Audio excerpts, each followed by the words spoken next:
2052 सालमा हाम्रो देशको प्रधानमन्त्री शेरबहादुर देउवा हुनुहुन्थ्यो।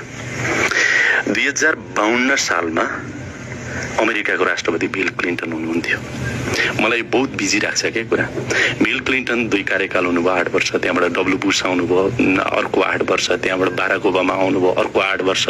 24 वर्ष गएर ट्रम्प आउनुभयो, हैन त? ट्रम्प आउनुभयो, त्यहाँबाट 4 वर्ष। बाइडेन आउनुभयो, अर्को 4 वर्ष। 30 वर्ष भयो। कति फेरिए? क्लिन्टन कहाँ छन्, ओबामा त्यतै छन्, डब्लु बुश त्यतै छन्, रमाइरहेछन् नि। अस्ति मैले बिल क्लिन्टनको एउटा फेसबुकमा हेरेको थिएँ, कहाँ त्यो बर्गर लिन कि कता गइरहेको देखेको थिएँ। कोही पनि छैनन् सुरक्षाकर्मी। मेरो देशमा, तपाईँको देशमा 52 सालमा प्रधानमन्त्री भएको शेरबहादुर देउवालाई सम्भवतः 83 सालमा फेरि हामी प्रधानमन्त्री बनाउँदैछौँ। अनि यो जस्टिस हो? अनि जनतालाई दिक्क लाग्दैन? अनि फ्रस्ट्रेसन हुँदैन? ल, मैले शेरबहादुर देउवाको विरोध गरेको होइन। शेरबहादुर देउवाको आँखामा यो मुलुकमा काया पलट गर्ने त्यो सपना अझै जीवित होला, या 5 पटकको 6 पटक, 6 पटकको 7 पटक बन्ने होला? के होला तपाईँ भन्नुहोस् त? त्यसैले यो देशमा एउटा नागरिकले किन भविष्य देख्दैन? जनताले किन भविष्य देख्दैन? तपाईँलाई लिड गर्ने नेतृत्व कहाँ छ?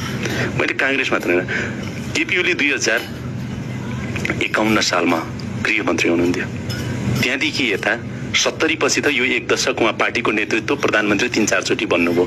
प्रचण्ड 30 वर्ष उता 3-4 चोटि बन्नुभयो।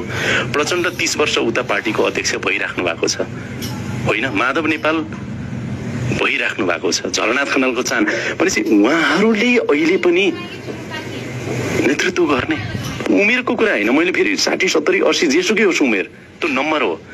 तर उनले यो देशमा राजनीति मार्फत गरेको योगदान कति भन्दा 30-40 वर्ष भइसक्यो।